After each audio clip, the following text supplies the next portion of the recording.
মানে এইটাই হচ্ছে কি জানো আমাদের গ্রামের ঐশ্বর্য, গ্রামের সৌন্দর্য। হ্যাঁ, এই যে পথে ভিডিও করতে আসছো, কত কিছু পেয়ে গেলাম। মানে খালি হাতে গ্রাম কাকে খালি হাতে ফিরাই দেয় না। হ্যাঁ, এই ডালটা দেখো একদম গাছের উপরে উঠে গেছে। এই ঝোড় জঙ্গলের মধ্যে কি করতেছো? ঝোড় জঙ্গলের মধ্যে প্রকৃতি আমাদের জন্য দেখো কত খাদ্য রেখে দিছে। প্রকৃতির দান দুহাত ভরে নিচ্ছি। তেলাকুচ পাতা, কি করবা তুমি এটা? এটা খাবো। হ্যাঁ, আমাদের তো আমরা খাই নিয়মিত হ্যাঁ, এটা আসলে। আর রাস্তার ধারে পাইলাম, দেখো কি সুন্দর হয়ে আছে। এগুলোর মধ্যে কেউ সার দেয়নি, কীটনাশক দেয়নি, মানে বৃষ্টির পানি পেয়ে না এগুলো কি এত সুন্দর হয়েছে। মানে চারিদিকে যে সবুজ হয়ে আছে, হ্যাঁ হ্যাঁ এর মধ্যে অধিকাংশই কিন্তু তেলাকুচ, হ্যাঁ, ঠিক না? সব না, কিছু কিছু। হ্যাঁ, এই যে এটা কি বলো তো? কোনটা? এইটা এইটা চিনি না, তেলাকুচের মতো দেখতে। অনেকে কিন্তু এটাকে ভুল করে নিয়ে যায়। দুটো পাতা কিন্তু পার্থক্য করলেই বোঝা যায়। হ্যাঁ, এইটা হচ্ছে তেলাকুচ, আমার হাতেরটা হচ্ছে তেলাকুচ। আর এটা হচ্ছে এটা নাম জানি না, এটাও পাশাপাশি দুটো ছিল, কিন্তু চিনে নিতে হবে। আকন্দি। এটা যে একটা হচ্ছে তোমার পুরো পান পাতার মতো, চারপাশে রাউন্ড হয়ে এসে সামনে দিকে চোখা, আর এটা আবার এখানে একটু ফাঁকা। ফাঁকা। এইটা হচ্ছে ডান পাশেতে তেলাকুচা, বাম পাশেটা হচ্ছে আকন্দ, ঠিক আছে?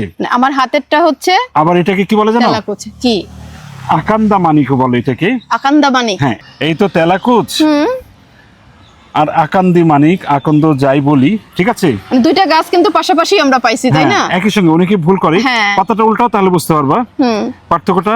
এটার বোটাটা করতে গিয়ে গেছে, পাতা একদম, শেষ সীমানায় না। হ্যাঁ। আর এই যে আকান্দি মানিকের বোটাটা দেখো মাঝখানে, অনেকটা না ছাতার মতো, পদ্ম বুঝছো? পাতার মতো। পদ্ম পাতা না, ছাতার মতো। হ্যাঁ, পদ্ম হ্যাঁ। পাতার মতো, ছাতা যেরকম হয়। এটা ফল চলে আসছে। হ্যাঁ, ফুলটা কি নড়ায় সুন্দর, না। একদম সাদা। দুধ সাদা ফুল। এই পাতাটার নাম আমরা বরিশালে যে যেন কি মানে বরিশাল অঞ্চলে তেলাকুচ পাতাকে বলে কি তোমার দেখো? মামা কলা।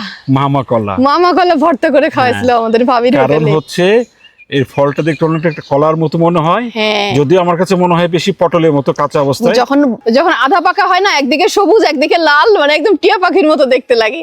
এত হ্যাঁ। সুন্দর। তা তুমি এই তেলাকুচ নিয়ে কি করবা?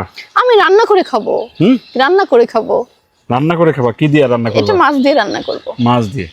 মানে এইটাই হচ্ছে কি জানো আমাদের গ্রামের ঐশ্বর্য, গ্রামের সৌন্দর্য। হ্যাঁ, এই যে পথে ভিডিও করতে আসছো, কত কিছু পেয়ে গেলাম। মানে খালি হাতে গ্রাম কাকে খালি হাতে ফিরাই দেয় না। হ্যাঁ, প্রকৃতি কাউকেই খালি হাতে আর ফিরায় না। সবচেয়ে বড় ব্যাপার হচ্ছে এই শাকটা হচ্ছে টোটালটাই অর্গানিক।